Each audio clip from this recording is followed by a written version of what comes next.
Hi everyone, my name's Kevin and welcome to Exploration Theme Parks. And in this video, I'm going to talk about my recent, very quick trip to Ohio for when I went to Kings Island and Cedar Point. I'll also leave the links to the vlogs down in the description in case you're interested. I'm going to talk about what went right, maybe some things I would have done differently. So let's get to it.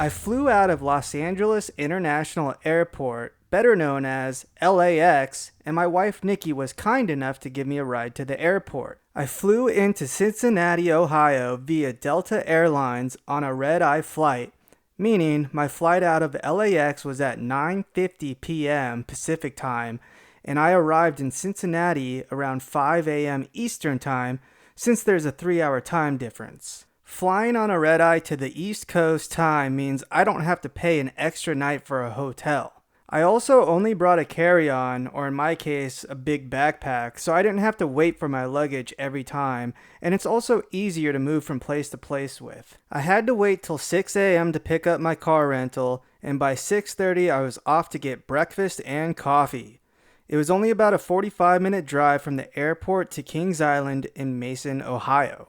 I had no issues with the flight, the car rental, or getting to Kings Island. I was at Kings Island on a Friday, and being that it was a short trip and I traveled pretty far, I purchased the fast lane to make the most of my day. My day at Kings Island was amazing, and there was only one quick thunderstorm that shut down the ride for about an hour, but I ended up using that time to grab lunch and go on their dark ride. I got on everything I wanted to get on, including some re-rides. I was trying to stay for that famous night ride on the Beast, and if you've already watched the vlog, you would know I didn't quite make it. The issue was I flew on a red-eye, so I was already low on sleep, and it was extremely humid that day, and the humidity just drained me. On top of that, I had a 3.5-hour drive to my hotel by Cedar Point that same day. So I made the executive decision to be smart and safe and start my drive to Sandusky, Ohio sooner than later. So this was a very quick trip for me, but when Nikki and I go back to Ohio, we most likely will book a hotel for one night near Kings Island for that night ride on the Beast, and then make the drive to Cedar Point the next morning. That way we could enjoy the full day and night at Kings Island without having to worry about a very long drive the same night. My 3.5-hour drive to my hotel by Cedar Point from Kings Island was smooth, but very long, and I was exhausted, so it was good that I didn't wait around for that night ride. I stayed at Cedar Point Express Hotel, which is about 1.5 miles from Cedar Point. I arrived at like 11:45 p.m., and the hotel does have someone at the front desk 24/7, which is nice. I didn't have time to check out the pool or anything like that, but they do have a little convenience store in the lobby, which is great for grabbing things on the go.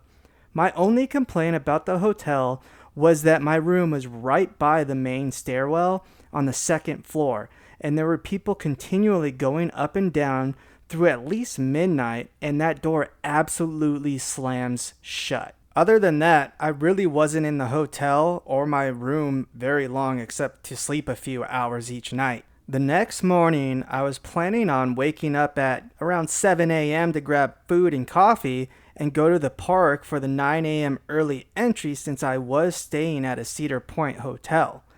I was so exhausted from the day before, I slept through my 3 alarms and woke up at around 9:20 a.m. So again, it was a good decision for me not to wait around for that Beast night ride. I eventually made it to the park at around 9:40 a.m. and I was able to get on the new Wild Mouse during early entry. I also purchased the fast lane for Cedar Point, which was really smart because it was a Saturday and lines were very long. Also, it was good that I knocked out the Wild Mouse first because it's not included in the fast lane and can get a very long line.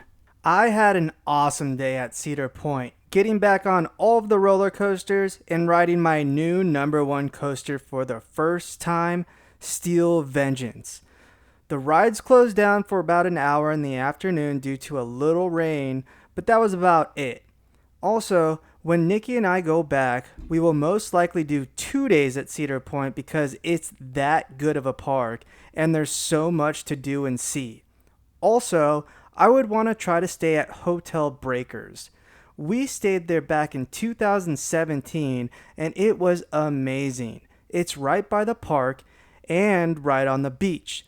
It definitely is more expensive, but you also want to book it ahead of time because it can sell out during the summer. The next thing I would have changed was my flight home, and that's for a couple of reasons.